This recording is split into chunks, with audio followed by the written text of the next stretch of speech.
Dikenal sebagai pasukan baret merah, Kopassus, unit militer elit asal Indonesia ini telah dianggap sebagai salah satu pasukan khusus terbaik di dunia.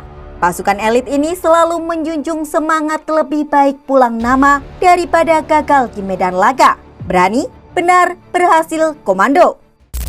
Kopassus punya track record yang tak bisa disepelekan. Lantas, seperti apa sepak terjang Korps Baret Merah TNI Angkatan Darat ini dan apa yang membuat Kopassus begitu kuat dan disegani oleh dunia? Mengulik lebih dekat dengan pasukan khusus kebanggaan Indonesia bersama saya Nabila Safira di channel YouTube Kompas.com. Inilah Brigade, episode Kekuatan Kopassus Indonesia.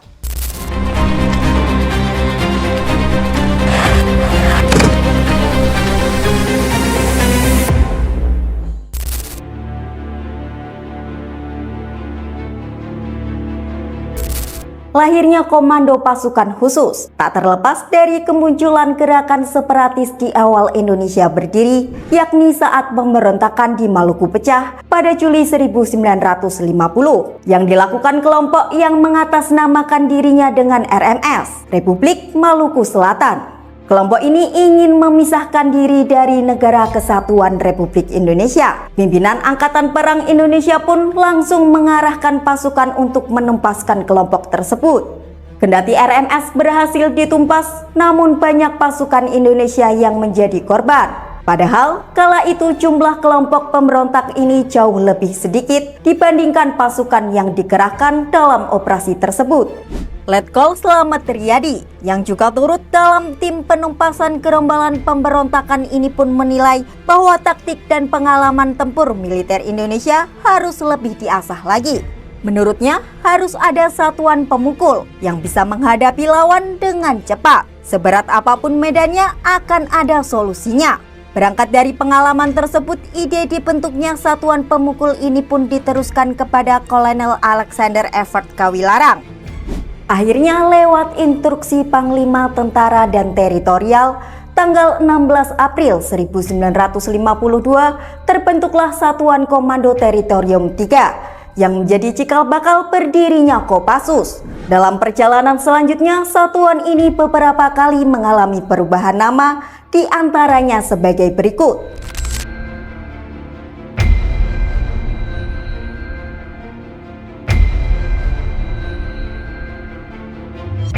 Dan berikut struktur organisasi Kopassus saat ini.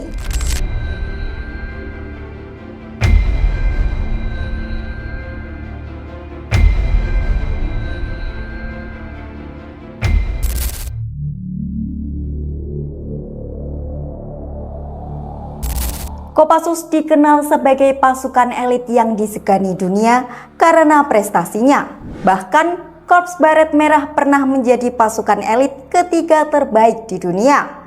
Kemampuan, kekuatan, dan ketangkasan pasukan Kopassus pun dipercaya dan diakui di dunia. Sehingga tak heran jika sejumlah negara di dunia meminta Kopassus untuk melatih pasukan militernya. Bahkan 80% pelatih militer di negara-negara Afrika Utara merupakan perwira Kopassus. Selain itu, Tentara Kerajaan Kamboja atau Royal Cambodian Army juga salah satu pasukan militer yang memakai pelatih dari Kopassus. Prajurit elit Baret Merah ini dikenal memiliki kemampuan yang sangat baik di medan persenjataan. Anggota Kopassus dikenal punya kemampuan menembak yang ulung. Bahkan dalam pertempuran pasukan elit Asia Pasifik 2006, personel Kopassus meraih juara penembak jitu atau sniper dengan senjata buatan PT Pindad Indonesia. Tak hanya itu, para prajuritnya juga tangguh dalam kemampuan ilmu tenaga dalam. Pasukan ini sudah terbiasa memakai teknik pernafasan dan tenaga dalam yang tiada duanya. Dibandingkan pasukan elit lainnya di dunia, tenaga dalam menjadi kemampuan yang dimiliki para anggota Kopassus. Berbagai operasi bergengsi juga pernah dijalankan para anggota Kopassus. Salah satu yang dikenang adalah misi penyelamatan penumpang pesawat Garuda Indonesia yang dibajak teroris pada 31 Maret 1981. Operasi tersebut dilakukan di Bandara Don Mueang, Bangkok, Thailand dan dikenal dengan Operasi Woyla.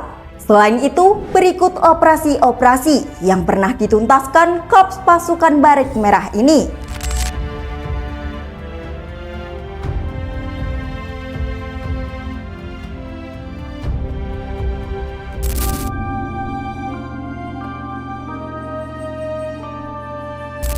Sahabat Kompas.com, kendati anggota Kopassus memiliki kemampuan ulung sebagai penembak jitu serta dibekali skill tenaga dalam yang tiada duanya, namun ternyata bukan hanya itu saja kekuatan yang membuat pasukan elit Indonesia ini begitu kuat di mata dunia. Melansir Kompas ID, doktrin Sandi Yuda ternyata menjadi salah satu kunci keberhasilan operasi-operasi yang dilakukan Kopassus. Pada paruh pertama tahun 1996, ada 24 anggota tim ekspedisi Lawrence, yang 7 diantaranya adalah warga negara asing. Tim ekspedisi ini disandra oleh Kelly Kualik di Mapenduma, Papua. Operasi pembebasan sandera pun dilakukan dan sebagian besar pasukannya merupakan prajurit Kopassus. Bukan perkara mudah bagi para prajurit pasukan elit ini menyelesaikan misi penyelamatan itu. Sebab medan yang dihadapi berupa hutan padat, pegunungan, serta suhu dingin. Kunci operasi tim ini saat itu adalah bisa menemukan penculik dan para sandera. Pada 15 Mei 1996, tim operasi berhasil membebaskan sandera. Zaki menuturkan keberhasilan operasi itu berkat kemampuan Sandi Yuda yang memiliki kemampuan intelijen dan bertempur yang baik.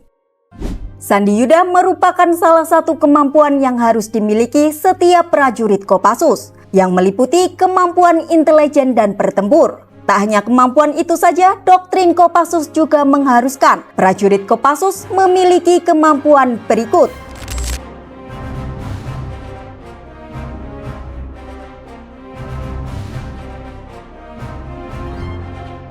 Jika dibandingkan dengan struktur militer Amerika Serikat, prajurit dalam operasi para komando setara dengan pasukan Ranger, sedangkan pasukan anti-teror setara dengan Delta Force, dan Sandi Yuda setara dengan Special Force.